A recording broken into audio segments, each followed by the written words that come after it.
નમસ્કાર ખેડૂત મિત્રો, હું છું સુલેન્સ ગામિત, વિનાયક એગ્રો સોનગઢ અને ગોપીનાથ ફર્ટિલાઇઝર સોનગઢ. આજે આપણે આવ્યા છે ટાપરવાડા ગામમાં. જે આપણે આજે દવા જે જમકુડી કરીને દવા આવે છે એ આ ખેડૂતભાઈ નાખેલી છે, તેનો આપણે રિઝલ્ટ મેળવીશું. તો સૌપ્રથમ આ ખેડૂતભાઈનો આપણે પરિચય જાણીશું.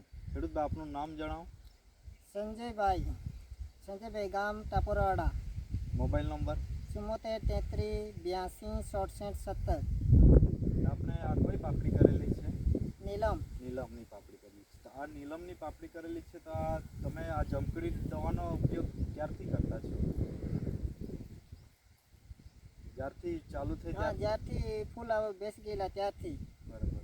તો ફૂલ આવી ગયેલા છે ત્યારથી આ જમકડી દવાનો જ ઉપયોગ કરેલો છે આ ભાઈએ. આપણે જોઈ શકીએ છીએ આ જમકડી દવાનું રિઝલ્ટ કેવું છે. આટલા 40 ડિગ્રી તાપમાનમાં કેમ લાગે તમને? ફૂલ ખરી જાય કે નહીં ખરે? નહીં ખરે ને. તો આ આટલી બધી ગરમી છે તો એ પણ આટલા ફૂલ છે, લાગેલા પણ વધારે છે, અને આપણે જોઈ શકીએ છીએ કે પાપડી પણ લાગેલી છે. તો આટલા 40 41 42 ડિગ્રીના તાપમાનમાં પણ આ જમકડી દવાનું રિઝલ્ટ આપણે આ ખેતરમાં જોવા મળે છે. તો તમને આ દવાનું રિઝલ્ટ કેવું લાગેલું છે? બહુ સારું. તો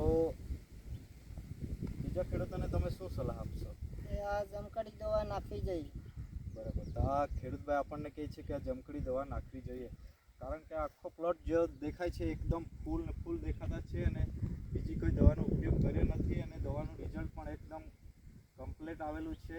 અને 40 ડિગ્રીના આવા તાપમાનવાળા વાતાવરણમાં પણ એકદમ ફૂલ બધા ટકેલા છે, અને કોઈ પણ જાતના ફૂલ ખરતા એવું આપણને જોવા મળતા નથી.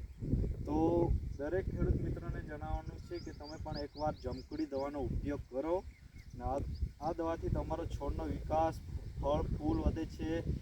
દરેક વેલાવાળા કે કંઈ બી શાકભાજીમાં તમે દવા છાંટી શકો છો, અને ફૂલ ખરતા અટકાવે છે, અને વિકાસ, ક્વોલિટી, લાગ બધું વધે છે. તો વધુ માહિતી માટે આપણે વિનાયક એગ્રોમાં સંપર્ક કરો, અને આ વિનાયક એગ્રો સંગઠનથી આપણને આ દવા મળી જશે.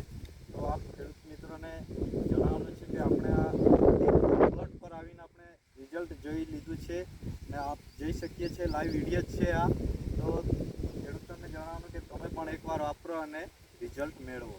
તો સંજયભાઈ, તમારો ખૂબ ખૂબ આભાર.